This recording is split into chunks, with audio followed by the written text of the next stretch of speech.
ready to speak geek. People who get it. The most scariest time of the year.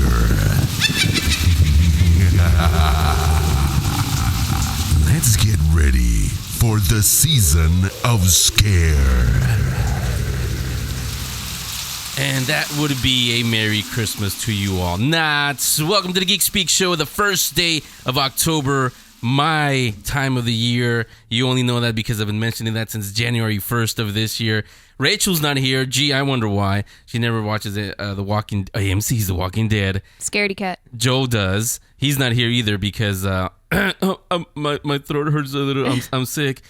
I do have another new, I'll say quote-unquote new voice. New addition. Those of you who have been here since dinosaurs walked the earth and we started the Geek Speak Show way back in the 1920s or whatever it was. Good times. Remember this voice.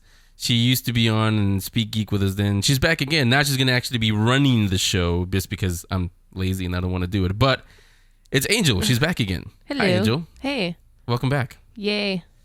I think that was your backpack that you left from... Yeah, don't make fun of my backpack. I need it everywhere I go. In case something happens, I need to be prepared. We always wondered what was in there. There was a funny smell. We thought it was Joel, but it was actually from your backpack. No, you can smell him. You know Joel.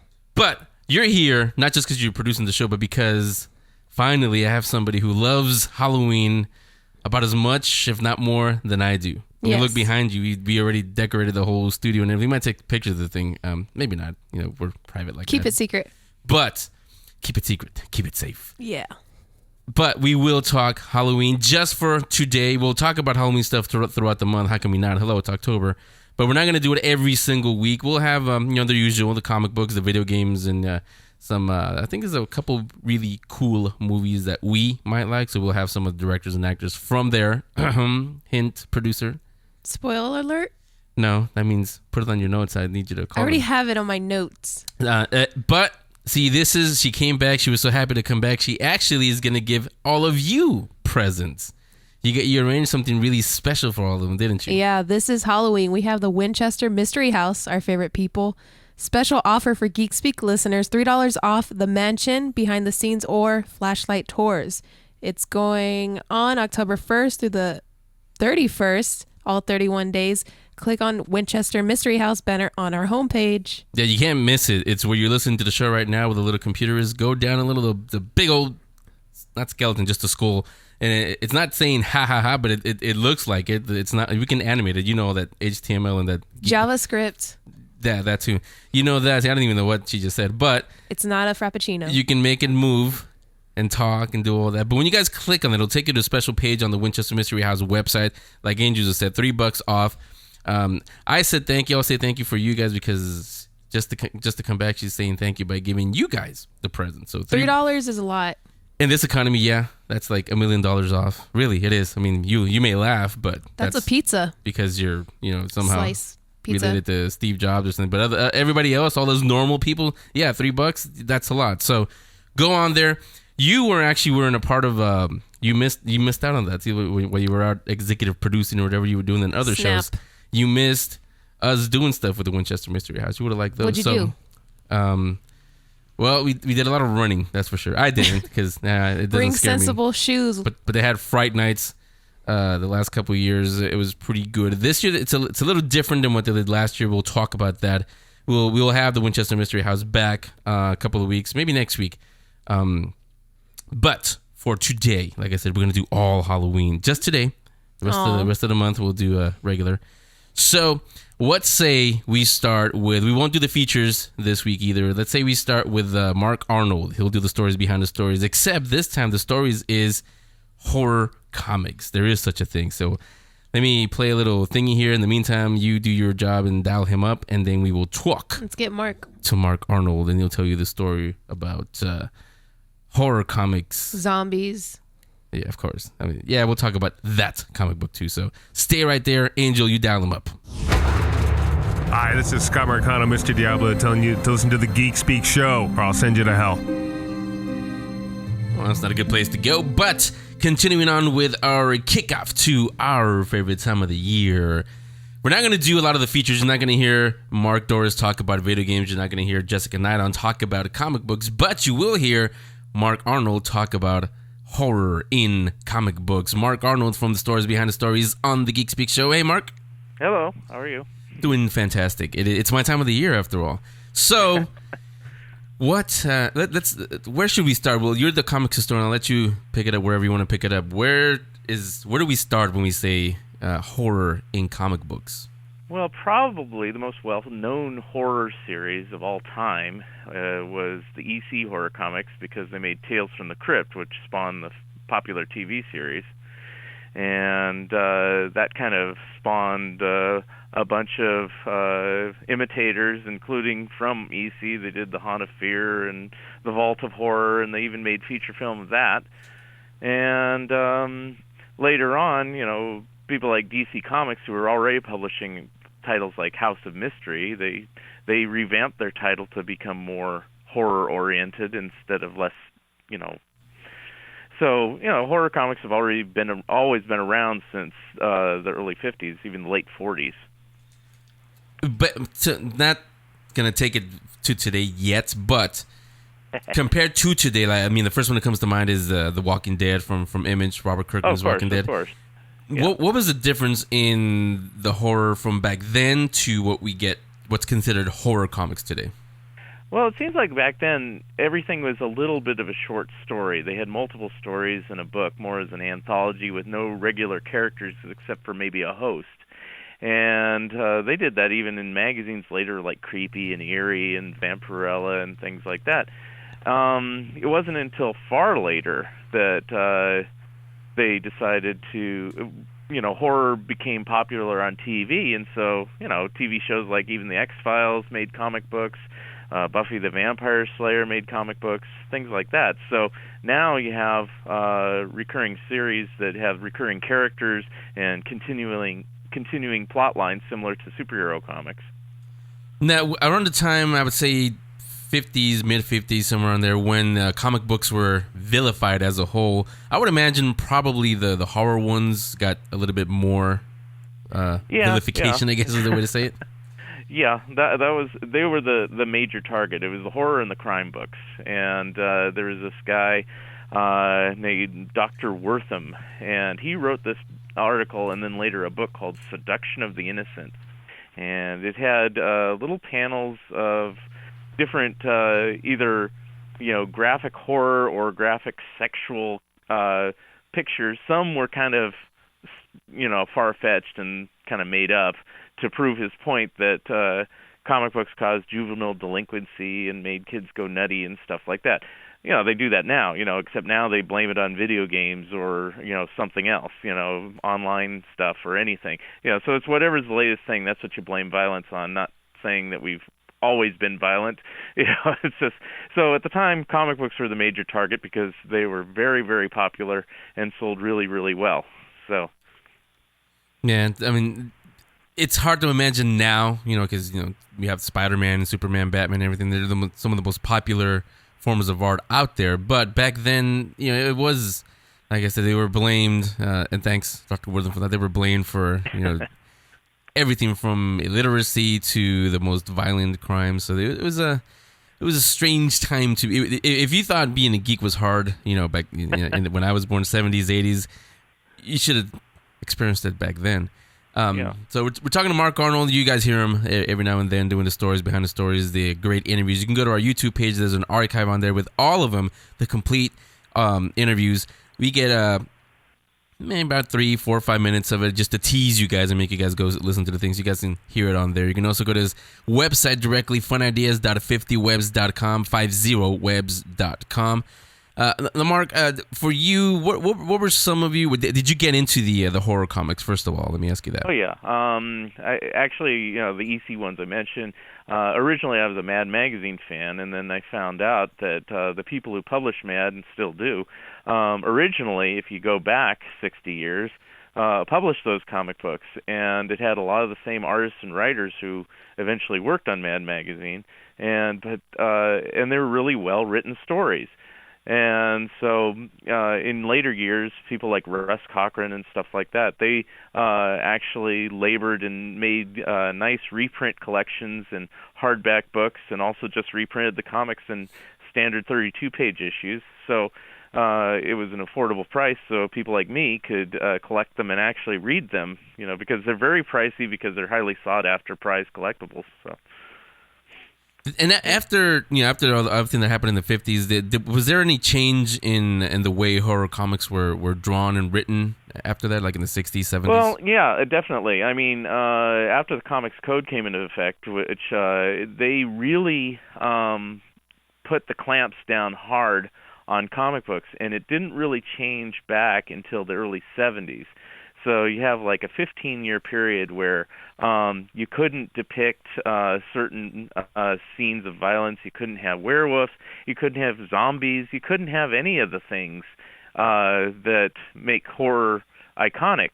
And as a result, you could never have a comic, at least approved by the Comics Code, like The Walking Dead you mentioned earlier. It was just impossible, considering the extreme restrictions. And they even said you couldn't put the word terror or horror or weird in the title.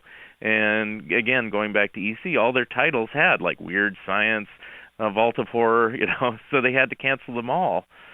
And another company called Harvey, they published horror comics too. It's hard to believe, and they published Black Cat Mystery and Witches' Tales and things like that. They actually were as close as you can get to EC Comics. They were very well written, but when the Comics Code started coming into effect, they saw the writing on the wall, and so they totally changed their tune, and they made all their horror characters cutesy poo, and so they made Casper the Friendly Ghost, Hot Stuff the Devil, Wendy the Witch, things like that to get away from being true horror, but using the same type of horror characters. So post Comics Code, around what time and what would you say was the point when we started getting to to The Walking Dead and everything else that we have now? Well, initially, during the late 50s and during the 60s, pretty much everybody just followed the Comics Code, and horror wasn't really tried. And so superheroes took over. Of course, things like Donald Duck and stuff like that were still popular. As you got into the 70s, the comic creators were a new generation. They were no longer the people that originally started back in the 30s, and they were itching to do like more aggressive type stories, and people like Marv Wolfman, perfect name for horror comics, and Steve Gerber and stuff like that at Marvel Comics, they started pushing the envelope to the point where they had to change the rules. And Marvel and DC came up with characters like Swamp Thing and Man Thing, and they did their versions of Dracula and Frankenstein and things like that. Marvel did a series of black and white magazines at that time that escaped the Comics Code, and they did this series called Tales from the Zombie, and it was about this zombie character, and it's actually well-written stuff, and they are in reprint books nowadays, and I think that was things like that, including the movies like Night of the Living Dead and stuff like that. Things like that kind of paved the way for The Walking Dead. Now it's like there's an established mentality of what zombies are. In the old days, zombies were just like slow-moving creatures that just kind of walked around in a daze. Now they come after you quickly and want brains, things like that. Brains. That made me hungry. So we should have called this interview the Walking Dead interview, because I'm going to reference it again. So now that we have The Walking Dead, it's past issue number 100, and it's All Out War coming, as Robert Kirkman said not too long ago. What do you, as a comics historian, how do you see? What do you think we'll see in horror comics in say 5, even 10 years from now? Well, I think it'll probably continue, because there's always been a niche for horror ever since. I watched a documentary recently about horror movies, and first horror movie made was by Thomas Edison in 1910. It was a silent version of Frankenstein. And that itself wasn't very popular, but years later they made movies like Phantom of the Opera, and then they did the famous Boris Karloff version of Frankenstein and the Bela Lugosi Dracula. And it's just as life gets a little bit more extreme, the horror movies, and it includes the comics and TV shows, they get more extreme, because you have to kind of top what's gone on before. And so I definitely see that trend continuing, because there's something, there's kind of a mystique about horror. You don't want it around, but you can't hide and turn away from it. You have to look. It's that type of attitude towards horror. It's kind of like when we drive by an accident, we can't help but peek over there, like, maybe we'll see a severed head or something. It's pretty morbid, but we all think it. It even creeps into the superhero comics. I mean, it used to be, Superman would just fly around and save Lois Lane and everything like that. Now you have, characters that can even kill a character like Superman, and it'll be a bloody fist fight, with broken bones, and, Batman or Bruce Wayne got his back broken once, things like that. A broken necks even. Yeah, exactly. Yeah. Yeah, so, I think, I don't hope, but I think maybe we'll go more classic, more get the werewolves and all that. I mean, right now, obviously, zombies are the hottest thing out there. I mean, everybody's got some kind of zombie something. I know IDW, they had, I think last year, a couple years ago now, they had the zombified versions of all their titles. They had G.I. Joe zombies, Transformers zombies, Star Trek zombies. Right. So I guess if you put anything, like if you put Mark Arnold zombie or zombie Mark Arnold, people will love that kind of stuff. It's just anything that has zombie. Was that? Even Archie's doing a zombie book, so it's like nobody's immune. Yeah, see?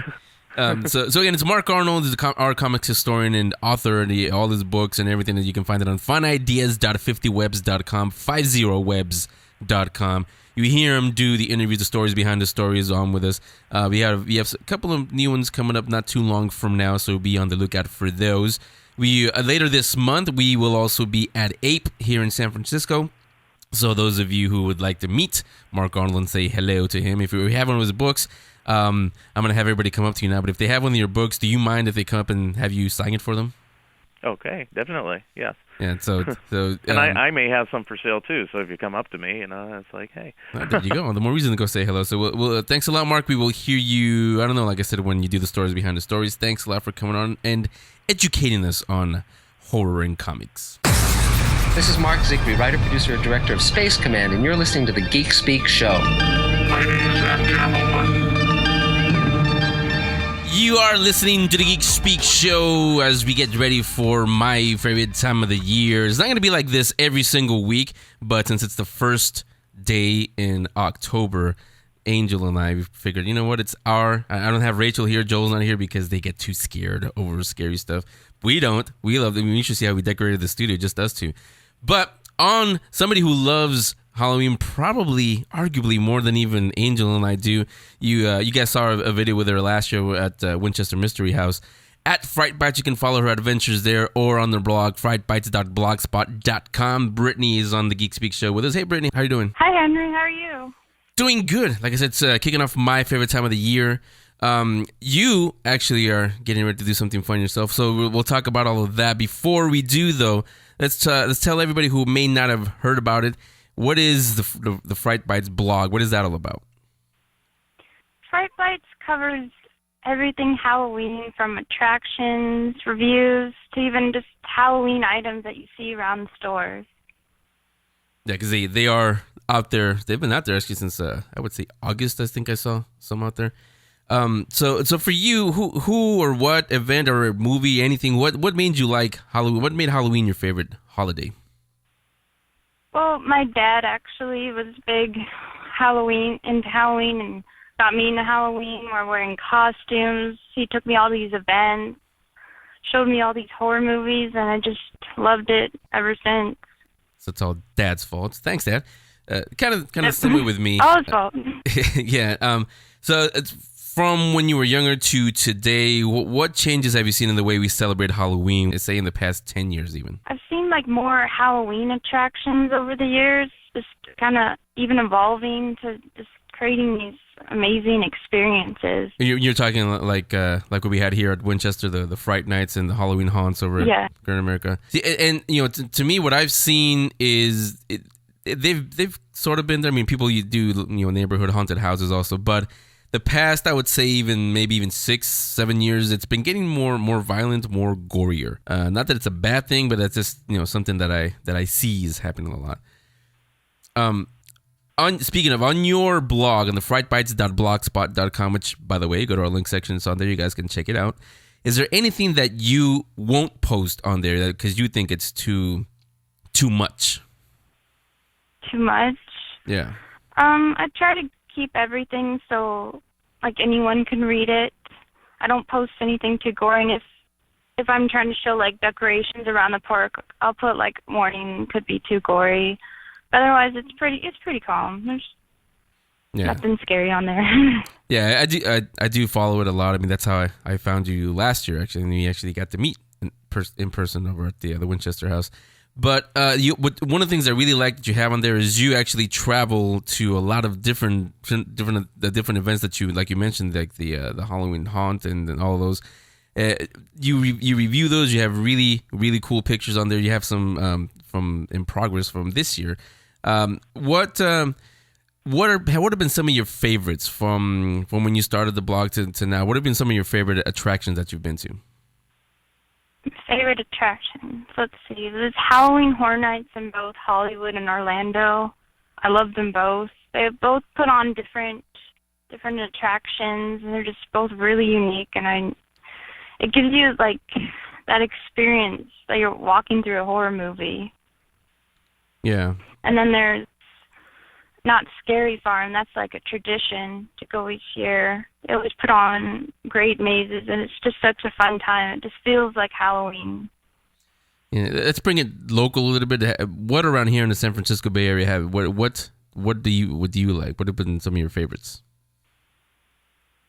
San Francisco I haven't seen, but there's close attractions by, like there's Halloween Haunt at California's Great America, which features 8 mazes, including 2 new mazes for this year, Zombie High and Dia de los Muertos, and a brand new show called Blades of Horror. It's the first show in haunt history to feature ice skaters. There's also Pirates of Emerson and Fremont, including, I think, 6 haunted attractions, with Fear Beneath the Pier, Clown Evil, and Hotel Hell, to name a few.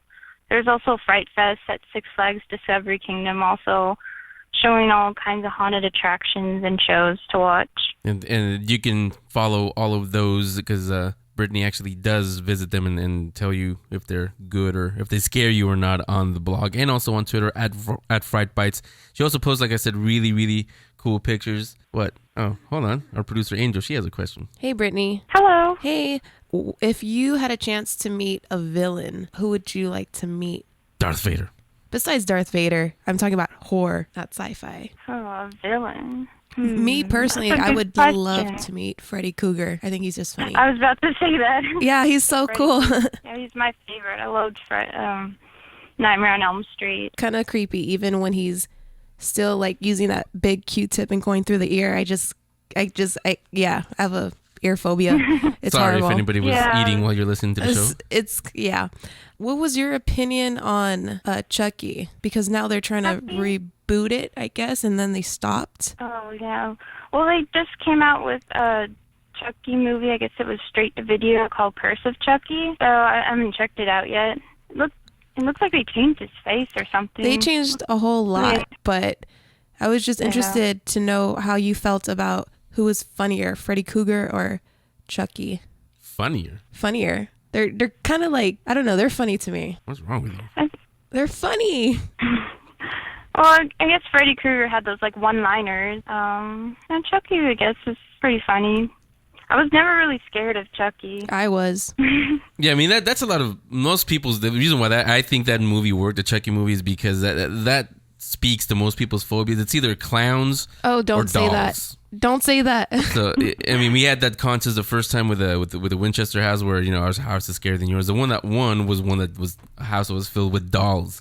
So anything that has a doll, especially like with Chucky, it comes to life, it talks, it kills. In this case, I wonder that's why. Probably gonna that probably started with that one scene in Poltergeist when Robbie got attacked by the dog, by the clown. I mean, so thanks. yeah, there's a lot, and you know, a lot of these movies that you mentioned, movies, Angel, like I was telling Brittany a minute ago, they tend to go more. What did you call it yesterday? We were talking about this last night. Gore porn. Yeah, that.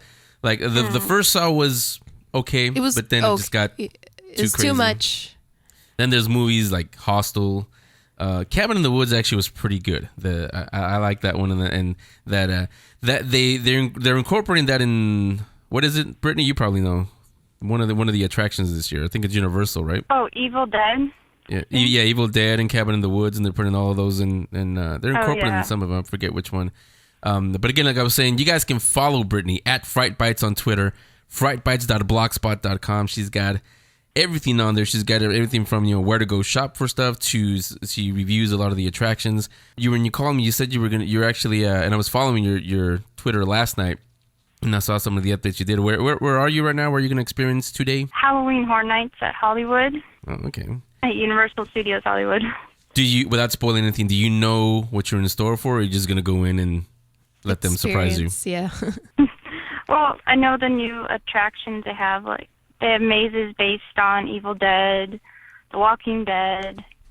All of our favorite things here. And Insidious, and it's a bunch of attractions. Yeah, so we need to get a Universal over here. I like the Insidious part. Yeah, so again, it's Brittany. You can follow her at Fright Bites, frightbites.blogspot.com. Not just Halloween, not just in October, all year round. Brittany's kind of like us. Halloween for her is all year long. So, Brittany, thanks for coming on. You're welcome back anytime. We'll, thank you for having me. Yeah, no problem. We'll get some updates from you and, again, send everybody over there. And I'll say it now, even though it's a little early, have a happy Halloween. This is the Geek Speak Show Book Club. Sci-fi, fantasy, horror, graphic novels, biographies. You'll hear them here on the Geek Speak Show Book Club. Like that? That wasn't here the last time. That's a microphone, by the way. Yeah. Oops. What are you hitting it for? I was trying to fly like a fairy. The music got me in the mood. Yeah, you got to say expect a Patronum before you start giving your book. So it is time for the book club. Gee, I wonder what kind of books we have this week. So Joel's not here, so we can't get a poster from him today. Rachel's not here either, so we can't get a Star Wars book, Star Wars Halloween book or something she would have had. But, you know, it wasn't here when you were doing the show, but, you know, hello, you read all the time. All the time. So go ahead, you go first. What's your book? So my book for this week is Holy Ghost, or How a Not-So-Good Catholic Boy Became a Believer in Things That Go Bump in the Night by Gary Jansen. And it's not a picture book. No, I was going to say, well, you read it or you're reading it? I read it. You want to give some spoilers? I'll give a little bit. Well, because I say that only because the title kind of, if you're really into this stuff, like you and I, kind of makes you really want to read it. Because now I want to know, somebody who grew up Catholic, how did you? Well, it's very interesting. In the beginning, he talks about being Catholic, and he talks about his family and how like religion kind of like defined his life, and then over time in different situations of his life, he had paranormal experiences that when he saw Ghostbusters, wasn't it? He couldn't explain it. He didn't know what happened. He kind of went back and forth, and there was a lot of conflict with his religion. But over time, he starts acknowledging, hey, I can acknowledge both my religion and possibly the paranormal. See, and I've always said that. I mean, they can both work hand in hand. Just because you believe in one thing doesn't mean you can't believe in the other. Yeah. So yeah, what is it again? What's it called? Holy Ghost Batman. Yeah, I love Batman. Or How a Not-So-Good Catholic Boy Became a Believer in Things That Go Bump in the Night by Gary Jansen. It'll be up on the book club section, so if you guys want to read it, I know you do, because if I got interested in the thing, I know you did too. Click on there, you'll see all about it and get it for yourselves. Now, my book, speaking of I'm Batman, is Batman. Batman, the Long Halloween. It's I know you all know it. A lot of you have read it. A lot of you own it, like I do. It's over here in the library. Collections. It's from a friend of the show, Jeff Loeb. He wrote it. Tim Sale, he drew it. Yes, they both worked on Heroes, the NBC's Heroes way back when. But before all of that, they did Batman, The Long Halloween. This one, the version that I have as an introduction by Christopher Nolan, like I always say, in Nolan I trust. It's a dream. No. If you're still on that, don't touch my thingy over there. Shut up, Joel. But the Long Halloween, Batman, The Long Halloween, all of you know it. If you don't, I'll say spoiler alert, but you can kind of figure it out. It's about Batman, Commissioner Gordon, and Harvey Dent, DA Harvey Dent, investigating the calendar murders. They call him Roman, but it's a guy. They don't know who it is. Well, they do know who it is, but I won't say who it is yet. You have to read it. He only strikes on certain holidays, specifically our favorite, Halloween. It has a Joker, has everybody, Riddler, Scarecrow. They cameo in it. Underlying all of that is what turns out to be Two-Face's origin. So that's all in there. The Batman, The Long Halloween. I won't say any more because I won't spoil it for you guys. I want to read it. Go and get it. Like I said, a lot of you probably already have it. The Dark Knight, the movie The Dark Knight, is loosely based on this storyline. We know that when we went to see it, except instead of the Two-Face story is in there, but it focuses more on the guy behind me, the poster. Why so serious? So that is those are our picks. Again, they're going to be in the book club section. Before we go anywhere else, too bad Rachel's not here today. Star Wars Reads Day 2, Episode 2, I guess we could call it, happens this weekend, this Saturday the 5th. It's all over the country, all over the world, really. Here in San Francisco, Books Inc. over where is it? Opera Plaza on Van Ness. You guys, I know where that is. Yeah, well, you're a geek and I'm gonna fly book over there, geek, so you know where it is. But you will want to go there. It actually starts at, I believe, 6 p.m. You can check their website. Pablo Hidalgo and Steve Sansweet, two names that I know Rachel knows, and if you call yourself a Star Wars fan, you know who it is. Pablo Hidalgo had something to do with Clone Wars and some other things very that Lucasfilm did. Stuff. Steve Sansweet has Rancho Obi-Wan, and you know we've been there. Rachel's been there. You guys saw the pictures once you tweeted those out. Hi, Consetta, by the way. They'll be there, and they're gonna do. I'm not gonna say what they're gonna do because I don't know what they're gonna do. It's gonna be a surprise. But again, it's Books Inc. this Saturday, October 5th. Not only there, it's happening all over the country. In Portland is another cool one. Ever heard of Timothy Zahn? Yeah, the one that did the Thrawn trilogies. He's going to make an appearance at a bookstore over there. It's on their website. I'm going to put it up on the book club section.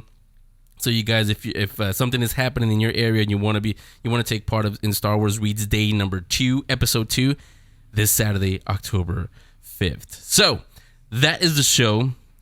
I'm ready. Besides the fact that we have all this Halloween stuff in here. You brought candy. Yep. It's gone now, though. During the show, you were too bad eating it.